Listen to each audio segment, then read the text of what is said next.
ቤተሰብ እንዴት ናችሁ? ደህና ናችሁ? እኔ እግዚአብሔር ይመስገን ደህና ነኝ። እኔ ውዶች ደህና ናችሁ አላችሁ ወይ? ስራ እንዴት ነው? እንኳን አደረሳችሁ። በዚህ አጋጣሚ እንግዲህ ማመት ነው የኔ ውዶች ደህና ናችሁ ወይ? ዛሬ እንግዲህ በድምጽ ከች ብዬላችኋለሁ ማለት ነው። እና እንግዲህ ቅድም አይታችሁ 1 አወር ከ2 አወር እንደዚህ በፊት እንግዲህ ብሩኬ ከአብሳላት ጋር መጥቶ ነበረ። እሱም ደግሞ እንዳስገባኝ አውጣኝ ነው ያለችውና ወይኔ አሁን ማማት ባይሆን እንደ ክፉ ነገር አታስወሩኝ ቤተሰብ። የምሬን አሁን ማማት ነው። ክፉ ነገር ማውራት አልፈልግም። ምክንያቱም ነገር ግን እቺ ጠጋጠጋ ቃለ ማንሳት ነው የሚለው ነገር ቤተሰብ በደንብ እንዲጠነቀቁ ነው የምፈልገው። ብሩኬና ሃይሚ ማለት ነው። እቺ ልጅ በፍጹም ከህይወታቸው መውጣት አለባት። እዚህ ጋር ጓደኛም ሆነች እናትም ሆና መጣች፣ ለብሩኬ እህትም ሆና መጣች፣ ማንም ነገር ሆና ትምጣ፣ ጓደኛ ልሆንም አለች ምንም አለች። እቺ ልጅ የምትገባው አሁን ይኸውላችሁ በእሊ መግባት ፈለገች፣ አፈቅራለሁ ብላ መግባት ፈለገች፣ በብዙ ነገር መግባት ፈልጋለች አይደለ? በዛ አላስጠጓትም። ስለዚህ አሁን መግባት የፈለገችው ደግሞ በምን መሰላችሁ? በጓደኝነት ነው። ገባችሁ አይደለ? የሃይሚ ጓደኛና የብሩኬ ጓደኛ ሆና ገብታ ብሩኬን ለሙልጭ ለማድረግ ነው የመጣችው። እና በዚህ አጋጣሚ ብሩኬም ሆነ ሃይሚ ማመን የለባችሁም። ገባችሁ አይደለ? ሃይሚ አየሻት አይደል? አምነሻት ያመጣሽው ሴት እንግዲህ ብሩኬን እንግዲህ በማንከባከብ በምታሳየኝ ነገሮች ሁሉ ወደ አንተ እንድመጣ አድርገኸኛል። ስለዚህ ከዛ ውስጥ እንዲወጣም ደግሞ ማድረግ ያለብህ አንተ ነህ ብላ ነው የመጣችውና የሆነ ለምናገር እኔ እንጃ ደግሞ እንኳን አደረሳችሁ ምናምን ትላለች። ደግሞ እንደዚህ የሰው ማለት የሰው ባላፍቅሮ እንኳን አደረሳችሁ የሰው ባላፍቅሮ ስለ እንትን የሚያወራ ሰው እኔ በጣም ነው ግራ የሚገባኝ። የምሬን ነው የምላችሁ። ወይኔ ግን አንደበታችንን መድኃኒዓለም አንደበቴን ይቆጥብልኝ መድኃኒዓለም ማለት ነው። እኔ ምንም ማውራት አልቻልኩም የእውነት ቤተሰብና በቪዲዮ ልመጣ ፈልጌ ነበረ። ነገር ግን በቃ ምክንያቱም ብችል ይሄ እስከ ቅዳሜ ድረስ ከሚዲያ መጥፋት ነበረብኝና ግን ታውቃላችሁ እንግዲህ አላስቻለኝም። እኔ የወሬ ሱስ አለብኝ ቤተሰብ፣ የወሬ ሱስ አለብኝ። ነገር ግን አንደበቴን እንድቆጥብ መድኃኒዓለም እሱ ይፍቀድልኝ ማለት ነውና እንግዲህ እንደዚህ ብላለች። ብሩኬ ደግሞ ከህይወቴ ውጭልኝ አልፈልግሽም ነው ያላት እና ጓደኛዬም ላረግሽ አልፈልግም። ስለዚህ ጓደኛዬም ባረግሽ ደግሞ ሃይሚ ራሱ ትጠራጠራለች። ሃይሚ ራሱ ከጥርጣሬ አትወጣም። ምክንያቱም መጠራጠር ሳይሆን እዚህ ጋር ማለት ነው ሃይሚ ለራሱ እምነት አይኖርም። ገባችሁ አይደለ? የምር ነው የምላችሁ። ምክንያቱም የብሩኬ ጓደኛ ሆና አስባችሁታል። ከብሩኬ ጋር አሁን ሃይሚና ብሩኬ ጓደኛ አደረጓት እንበልና ልክ ሃይሚ የሆነ ቦታ ሄዳ ከብሩኬ ጋር ብታገኝ ሃይሚ በፍጹም አታምናትም።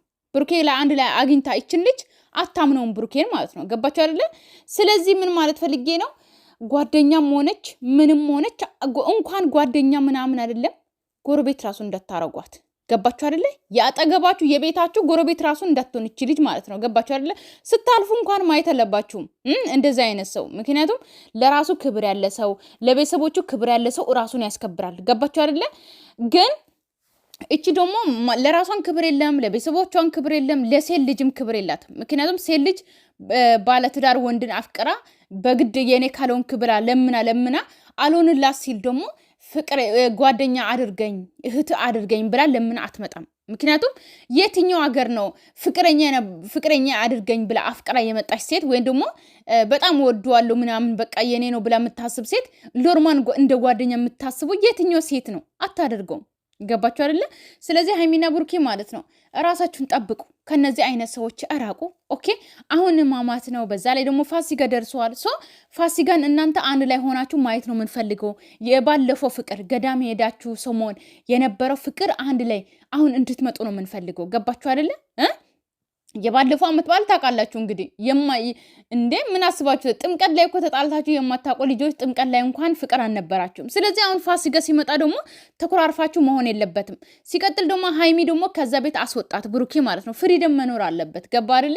ሁለታችሁን ተመካክራችሁ ተነጋግራችሁ ነገሩን መፍታት አለባችሁ እንጂ ሃይሚ ግዴታ እዛ ቤት ስለተቆለፈች አይደለም ሚገባት ወይም ደግሞ ትረጋጋለች ወይም ደግሞ ሰውን አትጠራም ሰውን አታወራም ማለት አያስፈልግም። ገባ አይደል ብሩኬ? ስለዚህ ሁለታችሁም አንድ ላይ ቁጭ ብላችሁ ተነጋገሩ። ግዴታ የሆነ ነገር በተፈጠረ ቁጥር ሃይሚን ይዛት እዛ ውስጥ መሄድ አይደለም። ገባ አይደል? እዛ ውስጥ ስላሸሸኋት እዛ ቤት ስላስገባኋት ሰላም እናገኛለን ማለት አይደለም። ሃይሚ እያለቀሰች ወይም ደግሞ ሰላሟን አግኝታ እዛ ቤት ውስጥ በጭንቀት የሆነ ነገር ብትሆን ላንተ ነው የሚቆጭህ። ገባ አይደለ? ስለዚህ ጥሩ አይደለም። ከዛ ቤት አስወጣት። ፍሪደም ስጣት። ሰላም እንድታገኝ አድርጋት። ኦኬ ስለዚህ ሃይሚ የትም ሆነ አንተ ቤት ቁ ስለቆለፍክ ምን ስላረካት ሳይሆን የትም ሆነ ልጅ ሰው ማግኘት ከፈለግ ታገኛለች። ገባ አይደለ? ስለዚህ ምን ማለት ፈልጌ ነው? ከዛ ቤት አስወጣት፣ ሁለታችሁም ተነጋገሩ፣ ነገሩን ፍቱት። ሌላኛው ደግሞ እንግዲህ ዛሬ ሙቤ ስለመጣ በጣም ደስ ብሎኛል። ሙቤ መጥቷል ማለት ነው። የሆነ ለመናገር አም ሶ ሃፒ እና ሙቤ ታውቃላችሁ፣ እኔ ከጠፋ ቆይቷል። ዋን ማንቶክ አንድ ወር ምናምን እንደዚህ ሆኗል ከሚዲያ ከጠፋና እንደዚህ ደግሞ ስለመጣ በጣም ደስ ብሎኛል። ሙቤ ማለት ነው። ሙቤን የምታውቁት እንግዲህ በፊት ሰውን በማስታረቅ ጥሩ ነገር በማውራት እና የተጣሉትን እሱና ዊና እንግዲህ በጣም ጥሩ ልጆች ነበሩ። ግን በቃ የማየን ውስጥ እየገባ ሙቤም ጠፋ። ገባችሁ አይደለ? የሆነ ለመናገር እንግዲህ ከሱ ጋር የመጡት ልጆች የት እንደደረሱ ሙቤ ደግሞ የት እንዳለ እያያችሁት ነው። እና ሙቤ በጣም ምርጥ ልጅ ነው። ገባችሁ አይደለ? ግን በቃ እና እንደዚህ ደግሞ ከብሩኬ ጋር ስለመጣ በጣም ደስ ብሎኛል። ሰው ያንተን እድገት ነው የምንፈልገው። እና እንግዲህ ለብሩኬ ሽምግልና ላክ ብሎ ነው የመጡት ከምፍታ ጋር አንድ ላይ ሆኖ ነው ያው እንደ ፕራንክም ነገር ምናምን የመጡት። ግን እንደ ሀሳብ ደግሞ እኔም ራሱ የምስማማበት ሀሳብ ነው። ምክንያቱም ሽምግልና ቢላክ አሁን ፋሲካ ነው፣ ሰው ማዚያ ነው እና ሽምግልና ቢላክ በጣም ደስ ይለኛል። አይሆንም ካላችሁ ደግሞ እንደናንተ ነው። ገባችሁ? እናንተ አስባችሁበት ነው መሆን ያለበት እንጂ ሰው ስላለ አይደለም። የሆነ ነገር አስቸዋኩላችሁ አይደለም። አስባችሁበት አልማችሁበት ነው መሆን ያለበት። ብሩኬና ሃይሚ ማለት ነው። ገባችሁ አይደለ?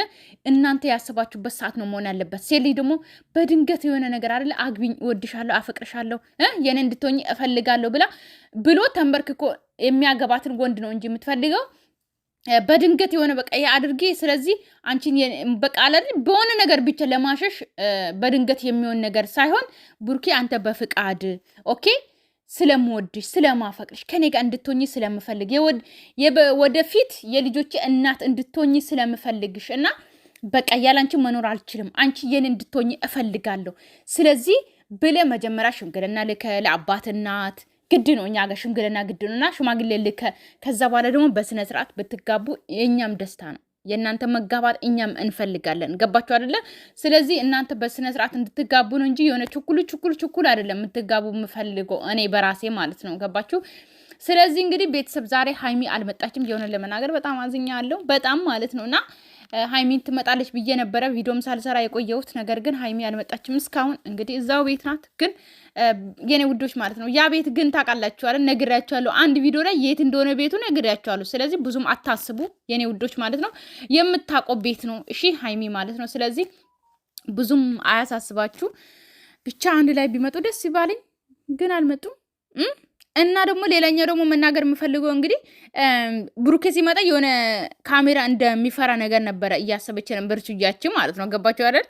ግን እሱ ምንም አላላትም። ነገር ግን ልንገራችሁ ሁላችሁም ማለት ነው ኦዲየንሶች፣ እኔ እንዳሳብ ማለት ነው ከብሩኬ ትውጣ ከፍፄ ጋር ትሆን። ግን ከፍፄ ጋር ብትሆንም ግን ብሩኬና ሃይሚን መንካቱ አይቀርም። ገባችሁ አይደል? ግን ፍፄ ፍቅር ውስጥ ያስገባትና ይውሰዳት ይችን ልጅ ወንድ ካጣች ምናልባት ማለት ነው። ገባችሁ አይደለ? ወንድ ካጣች ኦኬ። እና የኔ ውዶች ሰላማችሁ ይብዛልኝ። እወዳችኋለሁ፣ አከብራችኋለሁ። ለቤቴ አዲስ ሆናችሁ ሰብስክራይብ ማድረጋችሁን እንዳትረሱ። ሰላማችሁ ይብዛልኝ። በአዲስ ቪዲዮ እስከምንገናኝ ባይ ባይ።